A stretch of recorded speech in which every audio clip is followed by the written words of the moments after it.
Hello and welcome to the Unique CPA with your host, Randy Crabtree. We're committed to creating a thriving community of accounting professionals who are physically and mentally healthy, fulfilled, and energized by their work. Our ultimate goal is to elevate the reputation of the accounting profession and vastly improve the lives of those in it. The Unique CPA is brought to you by Tri-Merit, the specialty tax professionals. Today's guest is Lori Zukin. Lori is CEO and founder of Zukin Leadership, an organizational psychologist and executive coach with over 20 years experience helping leaders and teams thrive. Lori, I'm going to let you go deeper into that, but first, welcome to the Unique CPA. It is a pleasure to be here. I've heard several of your podcasts, and I'm honored to be a part of it. Thank you. Well, thank you. And the one thing that I did not mention in that brief intro is that you are a PhD that we actually just talked about offline a little bit. But I'm curious, what's the PhD in?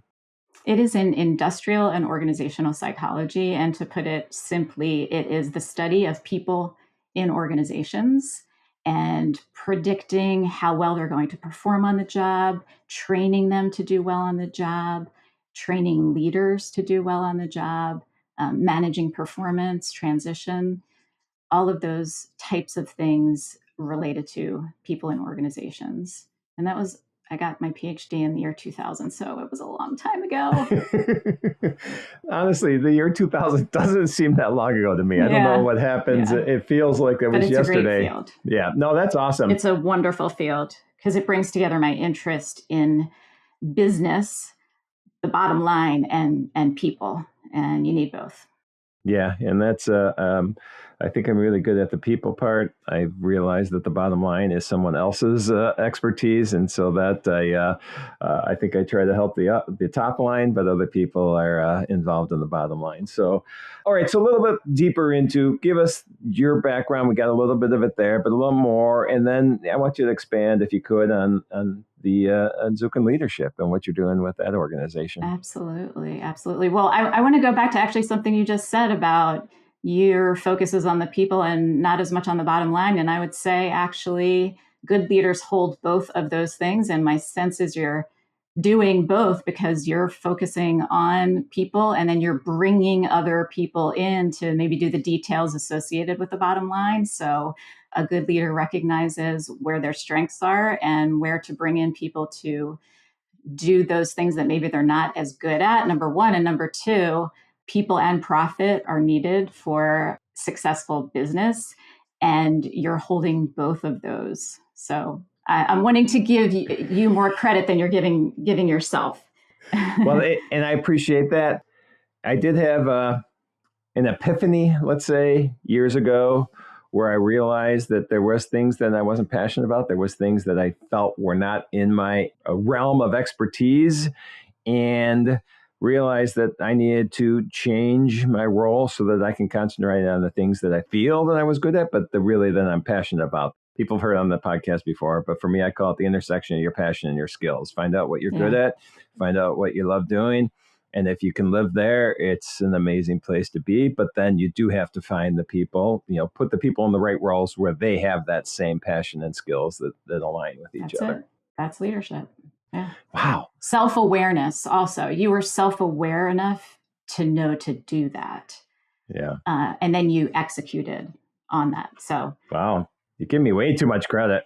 No, it's nice to see it, and I love to see it, and I love to talk about it. So, well, we can talk more about that, but let's get a little more on your Zukin background. Leadership. Yep. So who I'll just start with. I grew up in a small town that's gotten a lot bigger in the last several years, Westchester, Pennsylvania. My family owned the local drugstore, and that was before CVS and Rite Aid were big. So I would work there all the time after school. We're a Jewish family. We would give all of our help off during Christmas, and the whole family would come in and work that whole week.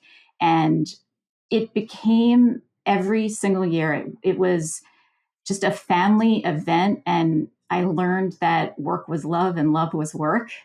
And we made it a lot of fun, and it helped to pay for college ultimately.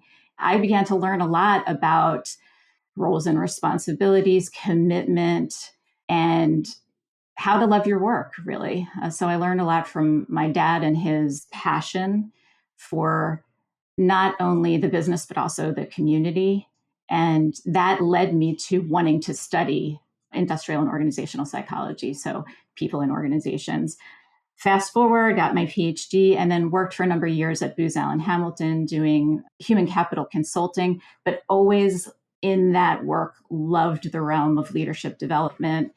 After my first promotion, I had the opportunity to work with a coach, and it was just something that Booz Allen offered, which was wonderful. The coach actually said to me, Lori, you would make a good coach. There's just something about you. I took her advice and went to Georgetown University's coaching program, and it was transformational for me. It helped me to get more in touch with my passion and my desire to help people see things in themselves that they might not see otherwise, and to do something with it. So I enjoyed, after that, really working one-on-one with people, as well as building broader leadership programs. Fast forward, left Booz Allen in 2016 because that was all I wanted to do. I wanted to do leadership development, team development, one-on-one coaching work. And that's what I've been doing for 10 years now, almost 10 years now. Oh, all right. So one side note, Booz Allen Hamilton interviewed me back in 1986 or 85. Is that right? Yeah, I got through a couple rounds of interviews, but I did not get picked. So I am very mad. No, I am not mad with them. That I was pretty interested with what they were doing, and it was pretty cool to see. I actually graduated with a computer science degree, so it was something to do with programming. I don't remember what they would have been doing with that, but I haven't heard that name in a while, so I had to bring that up. Oh, okay. Well, I learned quite a bit through working there. Even things that they call it unconscious competence, things that you don't even realize that you learned.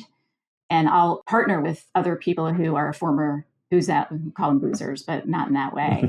And we'll just start talking about a project, and we'll have this language that other people aren't understanding simply because we just learned it through working there. So it was a great experience.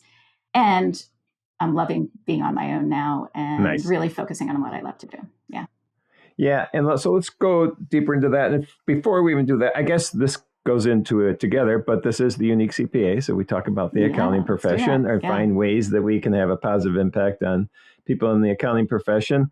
And you do have a history working in the accounting profession. So can you give us that and expand on what you did? Yes. So several years ago, I got a call from Alan Whitman. It was actually... My father had just died, and I was not my best self. Yep. And I got a call, and for some reason, I didn't have the phone number to call back. And he had called me. So Alan Whitman was the CEO of Baker Tilly at the time. And I sent a note to the head of HR saying, I got a call from Alan Whitman at Baker Tilly. I don't know who he is. Could you... So that's a pretty bad mistake to make. Clearly I was not at my best at that time. Yes. And I called him back, and somehow he had known about that, but he was incredibly understanding. And years later, I did a lot of work with him. So he did not hold that against me. I got on the phone with him, and he first hired me to coach someone who directly reported to him. After that engagement ended, I actually worked as a coach for Alan as he was transforming Baker Tilly. And I think you have a podcast about that. Yes. So I was his one-on-one coach, supporting him in many of the shifts that he was taking as an advisor and coach that he could go to without judgment. And so there were times that it was, things that he just couldn't talk about with people in the firm about decisions, tough decisions he had to make, or how to have interpersonal interactions, and he'll share this with people. Or when he was presenting, I'll never forget one time there were about 30 ums in the first 3 minutes of his speech, and helping him to be aware of that. And then he was pretty impressive. A few days later, maybe there were 5. Wow. So it varied. after that, he brought me on to coach the senior leadership team in aligning on the purpose of Baker Tilly. And so I would bring in tools to help them get better aligned. And sometimes those tools might have been as simple as a clear request and a clear agreement. How do we run an effective meeting? And so those I would call more on the task side. What are our roles? Let's clarify roles. And then some that were more on the relationship side. How do we build trust more effectively? How do we interact more effectively? How do we communicate more effectively? Did that for a while. And then ultimately, he hired my firm. So I brought in some other people as well. And I did this, and this is one of my favorite things, is a 2-year leadership immersion to look at the leaders who would be the next senior leadership team and how to develop them to be ready to handle the complexity associated with leading a firm like Baker Tilly. And so my colleagues and I designed and facilitated that 2-year immersion. And I call it an immersion because it wasn't sitting in a classroom looking at PowerPoints. It was, how do I get to know myself better as a leader? How do I interact better with others, build interpersonal relationships? And then how do I take that and look at the complexity of the system more effectively? So it included coaching, it included peer mentoring, it included in-person experiences, but very immersive. Yeah, I love what you just said there about just the whole, the communication, getting to know people, the interpersonal, the relationships. Because for me, whether I'm right or wrong, one of the key things I think in leadership is just getting to know the people that you're leading or working with on a level that's deeper than their job title. Because I feel like when you know somebody at a more personal level, there's just so much more connection, and people, like you mentioned, trust. I think trust levels go up when they feel like they're known by you. And I was looking on your website, you have a line here that says connection is the foundation of leadership. So I was hoping that you could expand on that. Yeah, I'm pausing because sometimes there aren't words for it, Yeah. I think just like you said, just taking a moment and looking someone in the eyes and checking in on them helps to build connection and helps to build trust. So I think that's absolutely critical. And checking in to make sure that your people are okay is key. And in terms of trust, and I'll get back to this in a second, but in terms of trust, I get calls all the time for help with, my team, there's a problem with trust, or there's a problem with trust in our organization. And I think it's helpful, and maybe this is helpful also in the accounting profession, to think about this. There are dimensions of trust. There's a book called The Trust Equation, actually. So there's an equation for it. And I like to think of it as 3 components. It's capability. Do you have the ability to do the thing that you claim you can do? Consistency. So are you consistent? If you said you were going to do it, are you actually going to do it? And then is your intention good? So I think it's good to think of it as those 3 things, not just, I don't trust that person. And then break it down and think about, are you a trustworthy person in those dimensions? And then can you trust others? And if you do that, it can also strengthen that connection. So it isn't just the look people in the eyes, which is important. Yes. It is thinking about those dimensions as well. Capability, consistency, intention. And then when you're looking at that from a trust level, is that what I'm looking at when I decide if I'm trusting someone else? I guess it goes both directions, right? It exactly goes both directions. And it's also your mindset. There's 2 parts to it. I think in general, I don't think this has been studied, but there are individuals who just tend to be more trustworthy.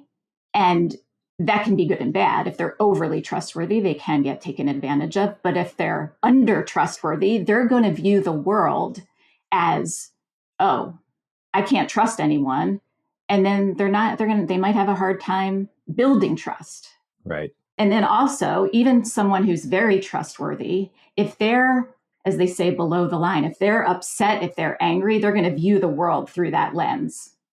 Did that make sense? It does. I'm trying to. I mean, it's mindset. It's mindset. It's personality and mindset. Yeah. Do I have a mindset of, I'm walking into this room, there's people in here who I can trust. And then what do I put out based on that? Right. Do I put out like, I don't like these people? Then you're not going to build trust with people. So here's how because trust has been something I've been starting to talk about. Not that I know the science or anything. I have looked up some studies on trust. And this is actually a line from Jacob Morgan. He's written multiple books, but the one was, I think it was Vulnerable Leadership or Leading with Vulnerability. And he talks about going into a situation with a level of trust. Hey, I'm not going to come in here and make you earn my trust. I'm going to trust you. I suppose you can lose my trust, but I think if we start, for me personally, with that positive attitude that, hey, I'm trusting you at this point, and then we'll see what happens from there. I guess everybody's different, but is that, am I going to get taken advantage of if I go in with that trust level like that? No, I think I tend to think that is a good approach. And then, yes, are they consistent? Yep. Are they doing what they said they were going to do? What is your sense of their intention? And do they have the capability based on whatever your agreement is?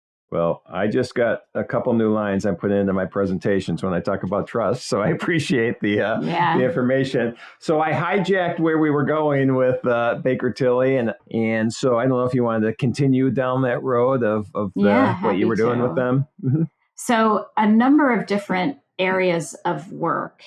And what I appreciated about Alan's approach and others at Baker Tilly was that the message was able to scale and cascade.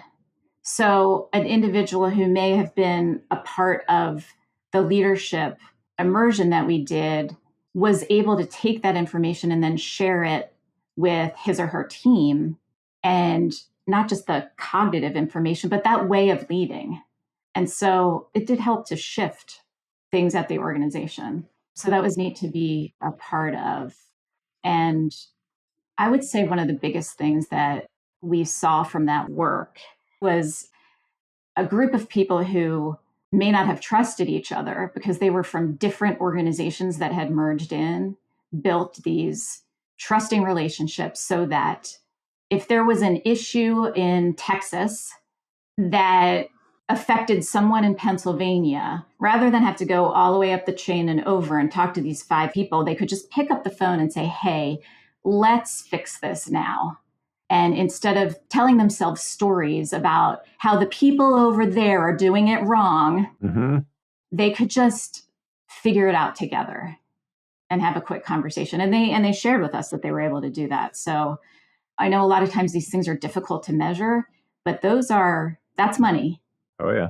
It reduces a lot of drama. It saves time. It doesn't bring 20 people into a meeting when you can just pick up the phone and call the person in that other department over there. Right. Rather than make assumptions that other department stinks because that thing happened. And that's what happens. Like mindset, you were saying, if you don't really have that open dialogue or communication or intentionally, sharing what's going on with an organization and the role, people make up their own stories of what's happening.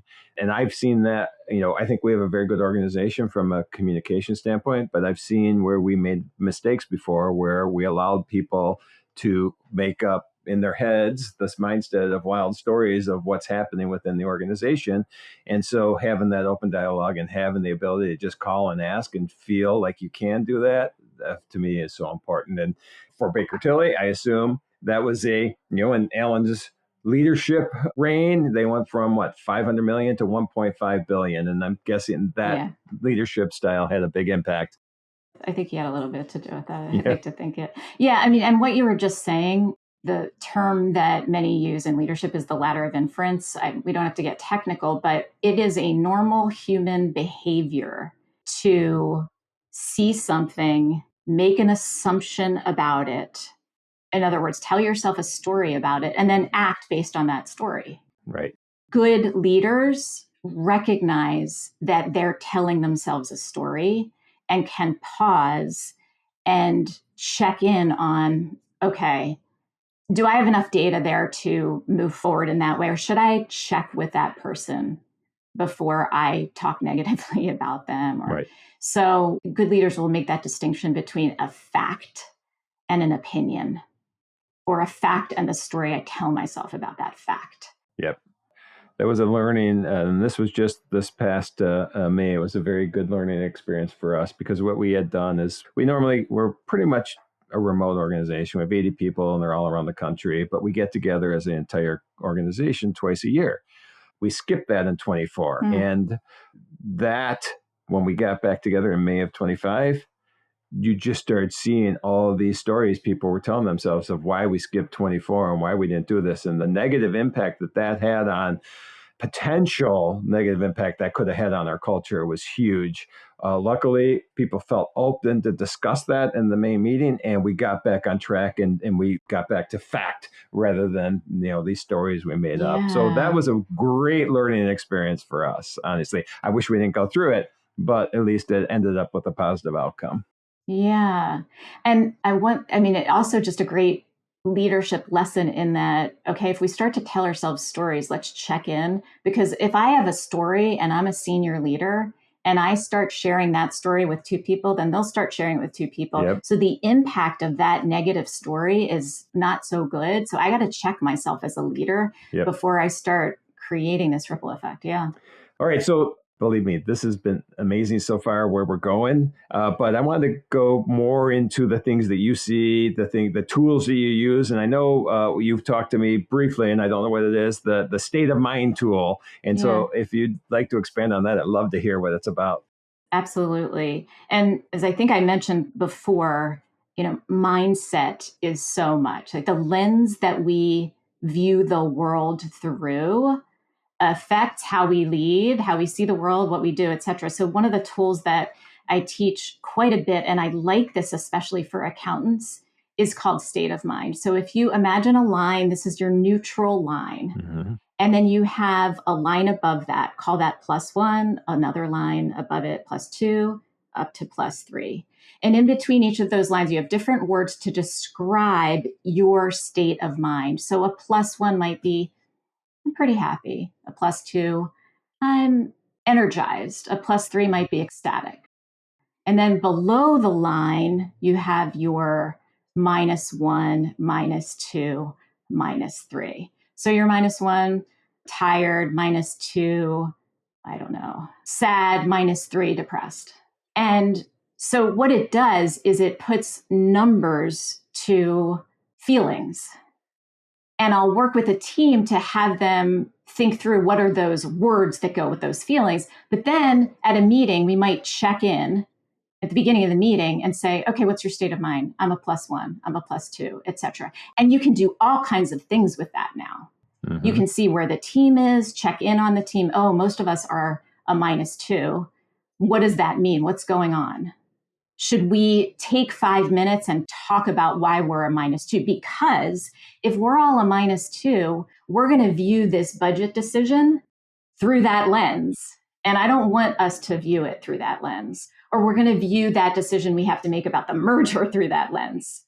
So there's so much more I could continue to talk about. No, believe me, I did my keynote for our conference this year. A big part of it was mindset. And so that's a little different than state of mind. It is, yeah. But I think there's a relationship. Right. And so what I was thinking when you were talking, that we integrated EOS into our leadership, a few years ago. That is not a skill set I really have, but I understand why we're doing this. But the one thing we do in these L10 meetings is, I think this is standard across EOS, is at the end, you rate the meeting. I'm like, well, why don't we start the meeting with this? And then we know and so I would love to integrate that. Do you know if EOS does something like this?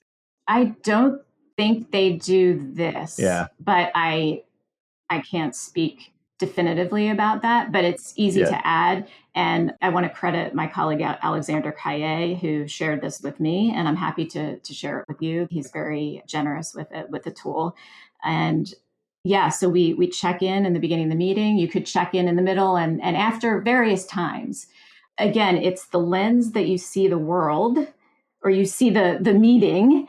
It also affects how you interact with others. So if a leader comes into the meeting as a -2, that's not so great.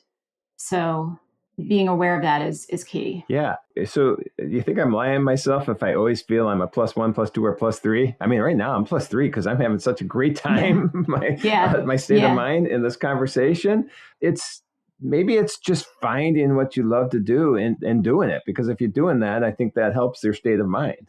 I agree. I think it's very possible that you hang out above the line. Yeah. I think there are people who I'll call it hang out in certain places, and something might shift them in the moment. Right. Or, if there's a really piece of bad news you get, it's being aware of it and then aware of the impact on it so that you make a decision based on that awareness. Yeah, I agree with that. It's the state of mind, but then it's the mindset you choose to have about something. So like what I see all the time is that, hey, a flight gets delayed because I travel all the time and people just go crazy. And I'm like, hey, I'm not going to change it. Why worry about it? Now I can go, in the club lounge and have a sandwich while I wait for the flight to be later. I think you can choose that. Yes. Again, I'm no expert, but that's something I feel at least that you have the choice. And you can choose to be on the negative state of mind often, and you can choose to be the positive. And I feel like I want to try to choose to be the positive. Yeah, live it with a attitude of gratitude, I guess. I agree with that 100%. And that's the part 2 of what we teach is, so if you find yourself below the line, what are things you can do to get above the line?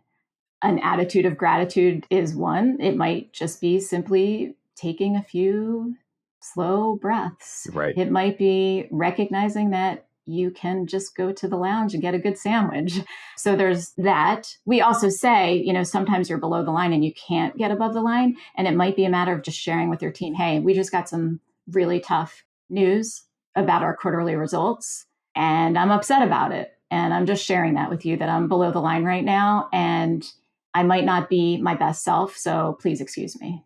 Could be as simple as that. Right. So it's just a way to put some numbers onto emotions and help people become aware. If there's one thing I would say to leaders about how to be most effective, it's self-awareness. Yeah. Because once you're self-aware, then you can make a choice to shift or not. Yeah, which goes back to some stuff we were saying at the beginning about the self-awareness of who you are and what you're good at and what you love doing, I think leads into so much with just your state of mind, but also I think your leadership, 100%. Your leadership type, I believe. I'm going to go completely back to the beginning now. Go for it. Because you are a leadership guru. You know so much more than me, and this is such an amazing conversation to me. But I had mentioned off air before we started recording that I just have a hard time with the word leadership or the definition of leadership. I do too. Okay, well, good, then I'm not alone. But can you define it to us, or can you define why I and you have a hard time with the word? Well, first of all, I'll start with, I don't think anyone is a leadership guru. And I'm saying this with respect to you, because it's something you're continuously learning as a leader. So I would say leadership development is personal development. Mm-hmm. I agree. And I do like how Brené Brown defines it, though I don't think it's complete. So I'll start with, it's a person who takes responsibility to find the potential in people and processes, and I modify it a bit, and builds the courage to develop that potential. So I think that's a good start. Mm-hmm. I would add that, and she might say this too, but it's not about position. I also think that spreading that way of being that you just shared about, hey, something happened that is causing us to be below the line, but we can have a positive attitude about it and get above the line, is a critical part of leadership. So it's leading with hope. It's leading with joy, even in tough situations. And it is okay to do that. I know it's hard now in the world, it's hard in organizations, it's hard with layoffs, and there are things to be thankful for and appreciative of in moments. And a leader can help us to see those with empathy. Oh boy, you just said a word. We could go on. Empathy, vulnerability, those two things. I could go on forever. I don't know if we have time for There's that. days of I do a whole workshop on empathy. It's 6 hours. Yeah. A friend of mine just wrote a book about being an empathetic leader, Dawn Brolin, who I love Dawn. She does a great job on that. I was lucky enough to write the foreword in her book. Oh, that's nice. Which is cool. But she and I have discussed both empathy and vulnerability as key leadership traits. And again, I don't think we have a ton of time, but would you agree with those two? And is there other traits you would add? Yeah, the ability. So as you get more senior in a leadership position, now we're talking about position now. Yep. The ability to hold two perspectives that seem to be opposite. And so holding paradoxes, essentially, navigating polarities is what we call it. So structure and flexibility, people and profit, black and white, headquarters and local, being able to find ways to merge the two things that might seem opposing. Mm-hmm. And if you have a perspective on something, listening to the person who might have a different perspective for the nuance and still being able to make a decision. That's a good leader. Yeah. And you just made me think of something else. And man, I can go on tangents all day long. But those are sometimes the best. I was at a, I don't know what you would call it. They didn't call it this, but almost like a think tank meeting for the California CPA Society. They brought in a bunch of people and we just brainstormed about the future of the accounting profession and their role in it and what it needs to happen. And they kept stressing, while we're here today, while we're having these conversations, and the cool thing is they moved us around the room, so it wasn't just with the same people all the time, is try not to come in with any preconceived ideas or this is how you think already, and try to be open to new ways of doing something. Because, I have my passion, vulnerable leadership, mindset, not fearing change, all these things that I already talk about. Right. And it was difficult, but I tried to be in that moment, think about, okay, is there things that I should learn in this? And man, that was so tough to do, but it was worth it. It was a great day for sure. Oh, that's and there's good. No question there. There's just a comment, I guess. Yeah. So have you seen, leadership built into that in the past? Well, I think what I'm hearing you say is you have a perspective of... Yes. Your perspective is around people and relationships. And you were invited to think about a different way. So let's call it more task. Yep. And you realize that that's something that is valuable. Yeah. And so you were challenging yourself, and yes, it is hard. And the fact that you are willing to think it through is good. And again, I think good leaders can recognize you need people and profit. You need task and relationship. And holding both when they seem contradictory is a leadership capacity that we need to build more of, not only for leaders, but also for the world. Yeah, let's talk about building that, because with Zukin leadership, then, you go in and you do one-on-one coaching, you do group coaching. Give us a little idea of the services or the offerings you have through your leadership organization.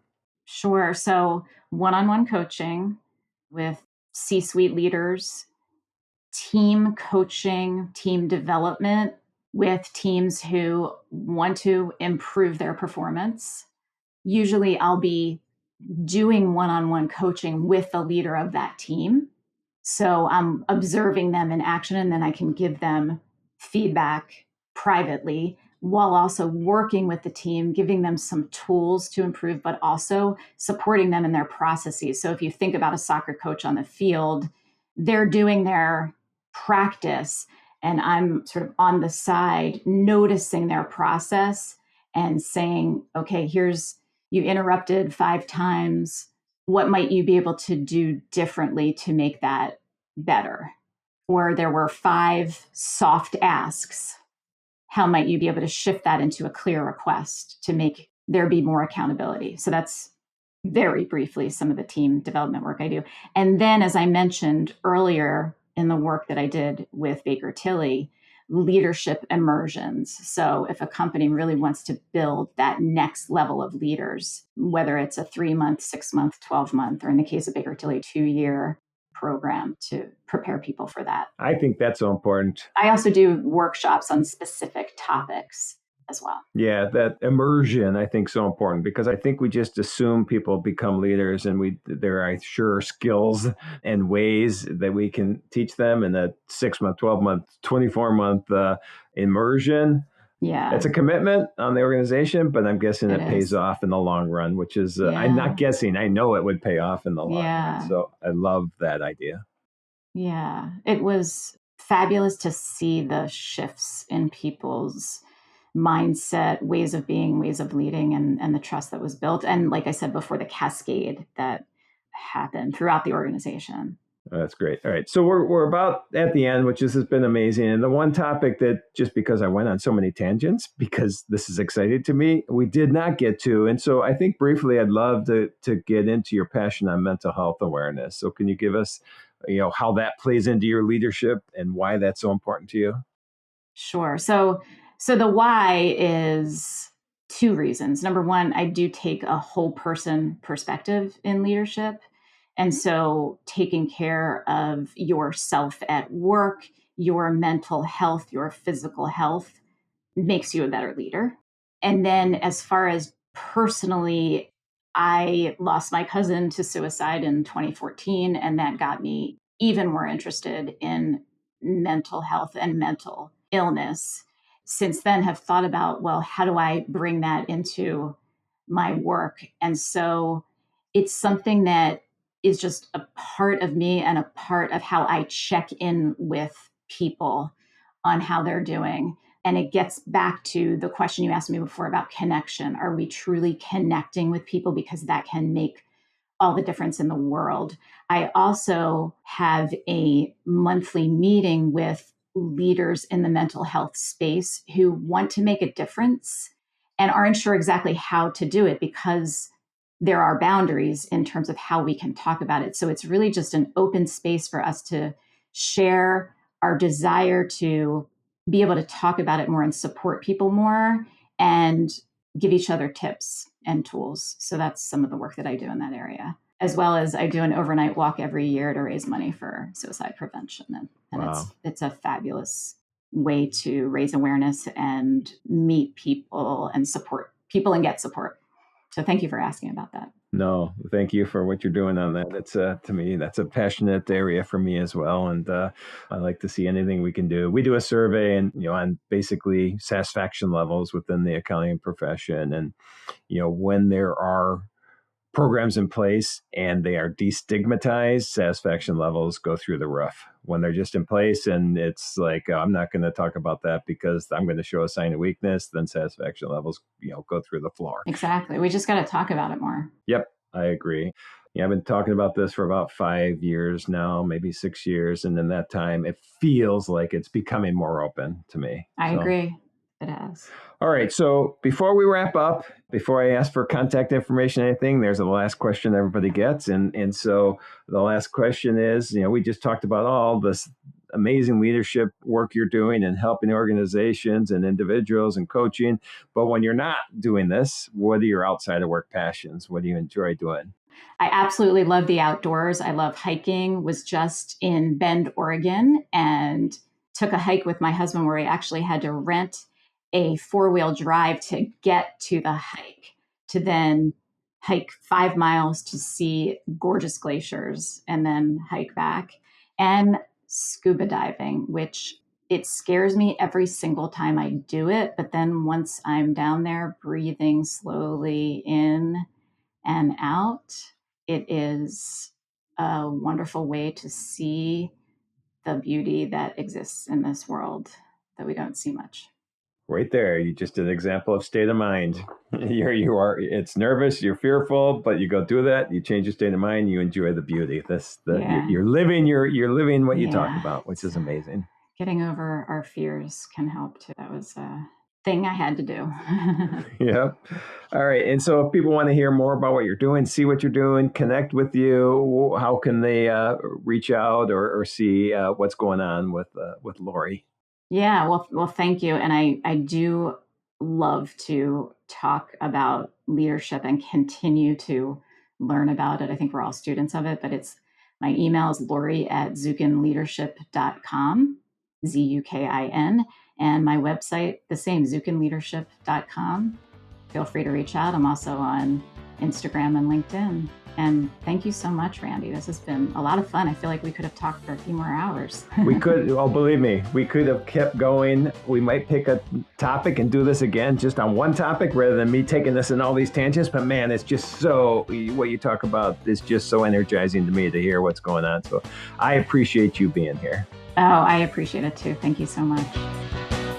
Thank you for joining us today on the Unique CPA. You can find the show notes for today's episode and learn more about TriMerit at theuniquecpa.com. Remember to subscribe and leave a 5-star rating on your favorite podcasting app. And join us next time for more expertise and insights on the Unique CPA. Professionalproductions.net